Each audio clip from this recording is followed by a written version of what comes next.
Hello and welcome back to my channel. I'm Scotlin and thank you so much for clicking on this video.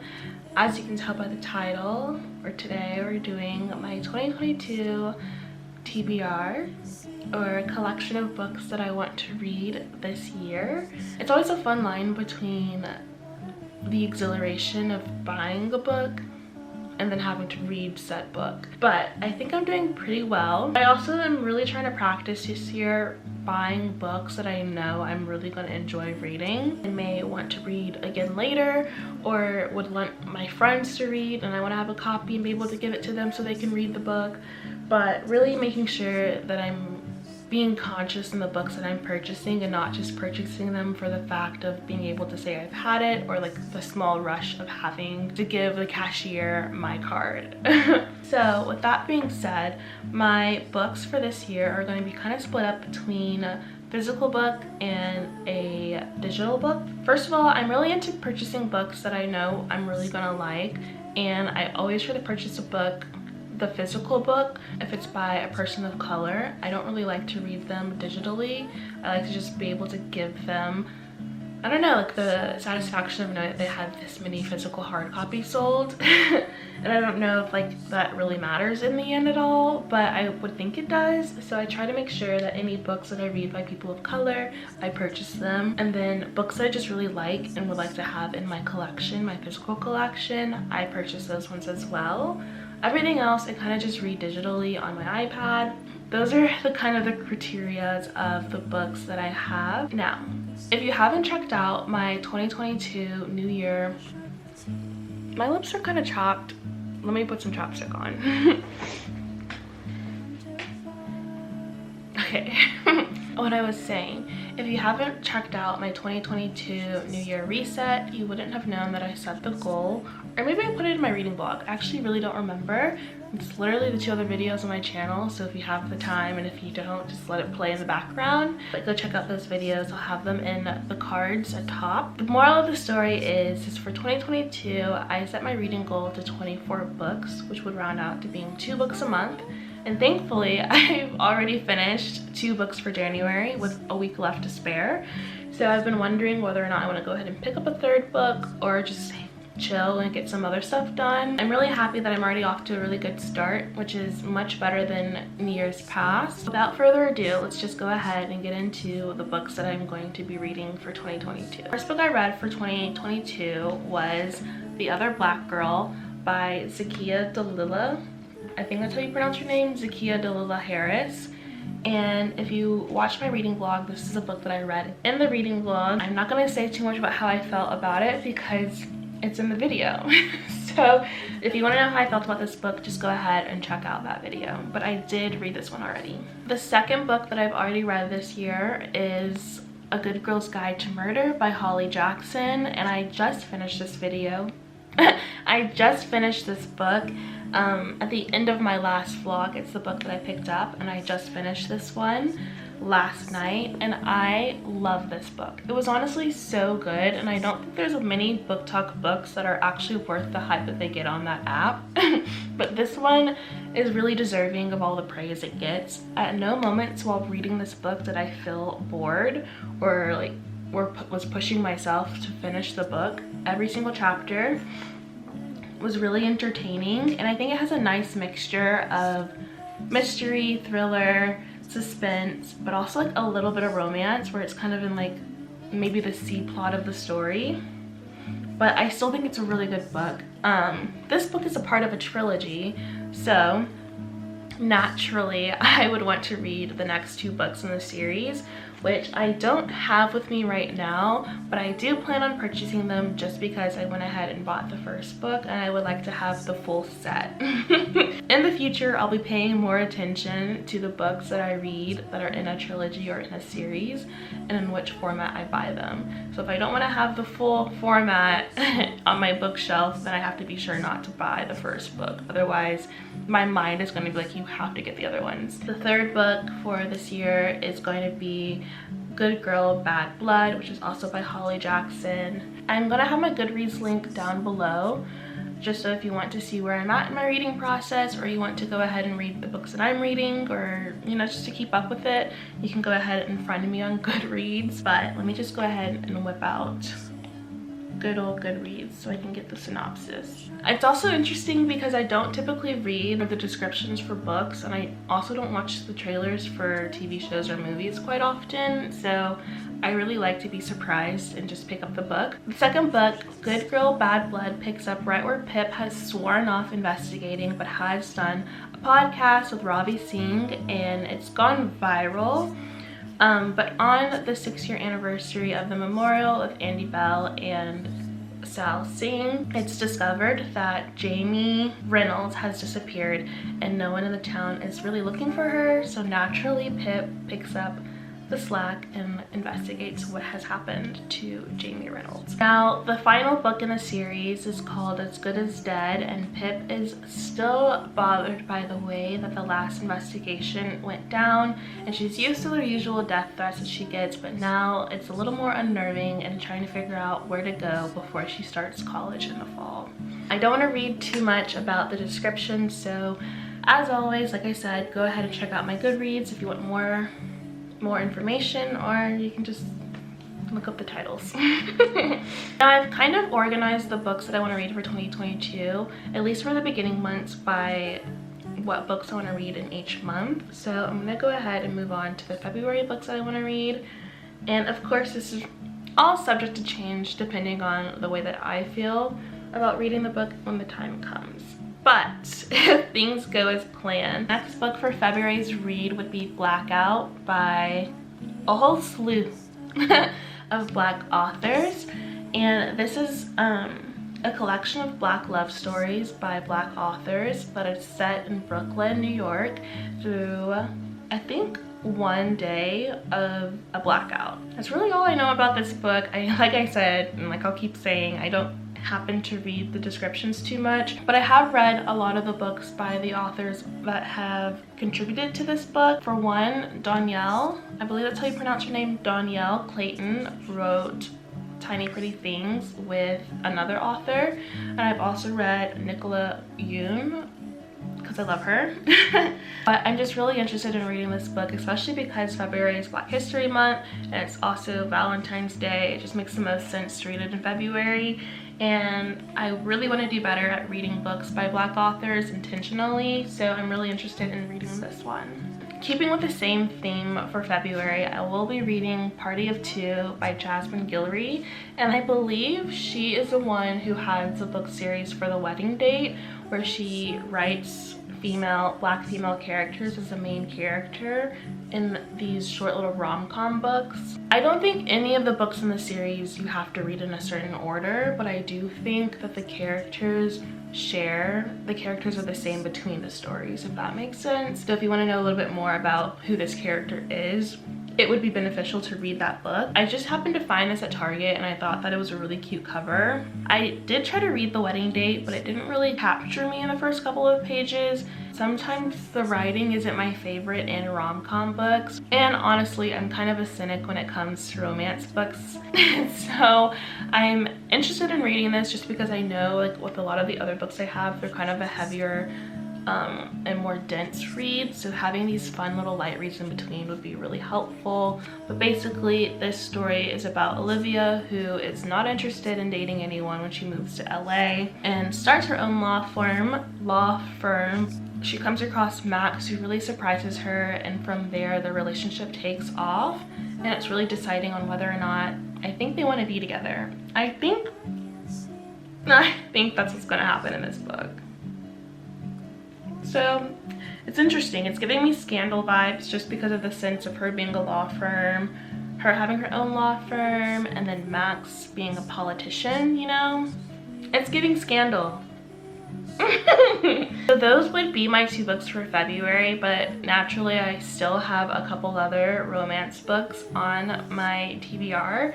One being The Fastest Way to Fall by Denise Williams. Also, don't know too much about this book. Really liked the cover. I could tell that the cover featured a woman of color, which is the main reason why I picked it up. I'm telling you guys I need to do better, but I'm okay with the way I choose the way I read books. I don't think there needs to be some big profound reason. From what I understand, this book is about a woman who is a writer for a lifestyle magazine, and she's trying to become a full-time writer for that magazine. And so she's currently working with a body positive fitness app, and she's being coached by one of the coaches on there. But of course they start to fall in love, or maybe start to have feelings for each other, and it's kind of a conflict of interest that they start dating.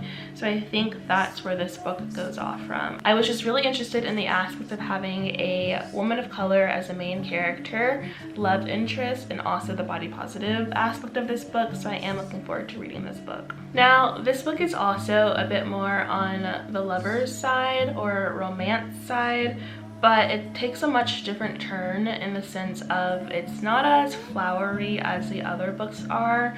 And this one is Lovers on All Saints Day by Juan Gabriel Vasquez. I was really interested in reading this book once again because of the cover. It's kind of a collection of stories of people who are starting relationships, ending relationships, and deciding where to go with their relationships. So I think it's an interesting take on adulthood and relationships that are outside of the common romance book. After February, I really don't know what I'm gonna read. I do think for March I'm gonna go ahead and continue with the female empowerment book. I will be reading Women Don't Owe You Pretty by Florence Given. I picked this book up quite a while ago, honestly, in 2021. I want to say I picked it up in August, and I did start reading it a little bit. Naturally, I didn't finish it.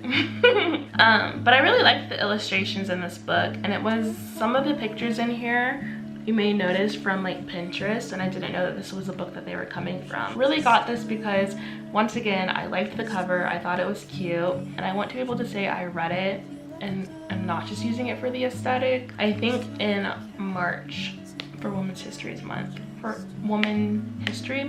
International Women's History Month, I literally can't speak. I don't know what's wrong, but I can't speak. For Women's History Month, I think that's how you say it. This is going to be a March read. Another March read is going to be a nonfiction, and it's going to be this book, Work Party by Jacqueline Johnson. She is the one who is the CEO and founder of Create and Cultivate. This is an interesting book for us girl bosses out there. And it's basically about how to create and cultivate the career of your dreams. And I read a couple of pages into this book once again when I picked it up probably 2 years ago at this point. And I really did enjoy it because it does have like a fun, it's not just like a normal nonfiction book, but it does have like some really fun illustrations for you to read while you're reading the book. So I think this is a really fun read, and I just want to finish it. Another book that's been on my bookshelf in TBR for a while, and once again a book that I have started reading and didn't finish, is Where the Crawdads Sing by Delilah. I'm so sorry. Dalia? I really don't know. Dalia Owens, I think that's how you pronounce her name. This is a really common book. It's been all over TikTok. Of course, it's on Reese Witherspoon's book club, and I'm pretty sure it's being adapted into either a movie or a TV show. I can't remember. If you haven't heard about this book, I have to say you live underneath a rock. It's been everywhere. So I'm not even gonna stress myself out with trying to explain what this book is about. Continuing the trend of being influenced by social media, the next book I have is, of course, The Song of Achilles by Madeline Miller. Yet again, another book I'm not going to stress myself out about trying to explain what it is. I just now remembered that I also have her other book, Circe, but I left it in the car, and the car is no longer at the house. So I do have Circe, and I do plan on reading it. I've tried reading Circe a couple of times last year in December, and I got maybe like 60 pages into it, and I wasn't feeling it, and there were other books that I wanted to get to. So I'm really trying to push myself, and I really encourage other people to like read what they're feeling like reading. Don't think that you have to finish the book because you started it, or you have to finish it because people around you are reading it. Like, read what you want. It's no big deal. But I do want to read People We Meet on Vacation. I absolutely loved Beach Read, and people on TikTok are ragging on this book. It's a very split opinion of people who like this book and people who hated it. But once again, I'm a woman and I can make my own decisions, so I will be reading this. I have Pretty Things.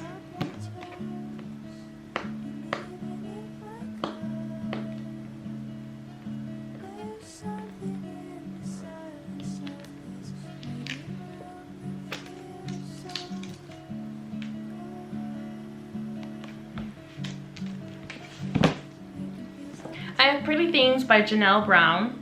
And this book I haven't heard much about, but I thought it was a really interesting book because it is about two women who knew each other in college, I believe, and then have lived a little bit post-grad, a couple of years, and now one is pulling a scam on the other. Scamming rich people. Enough said. I picked up Ninth House. I have been looking for this book everywhere. Everywhere. This was a book that I knew I wanted to read in hand because it's a thick one. And it may not be thick for y'all, but I have a strict rule of not reading books over 370 pages. I don't vibe with books that are over 400 pages. I just don't see the point of why they're that long, and I don't have the attention span for it. But this one, I have been looking for it. This one, from what I understand, has a lot to do with secret societies at elite colleges, set in the fall, and some blood, some magic, you know. I'm into it, and I'm into it, and I want to see what's happening in this book. So, Ninth House. Now, these next two books were heavily influenced by Normal People and Fleabag. And what I mean by that is I don't tend to dislike things. I tend to hyperfixate on them and then obsess over them and then want to see everything that is like them.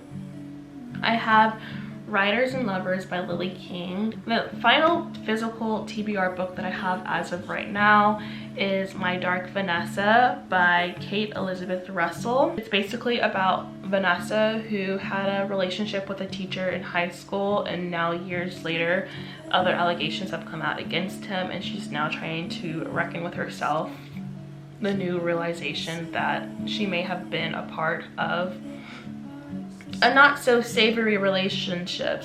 And now I'm just gonna go ahead and quick fire through a couple of the books that are on my digital TBR that I want to read.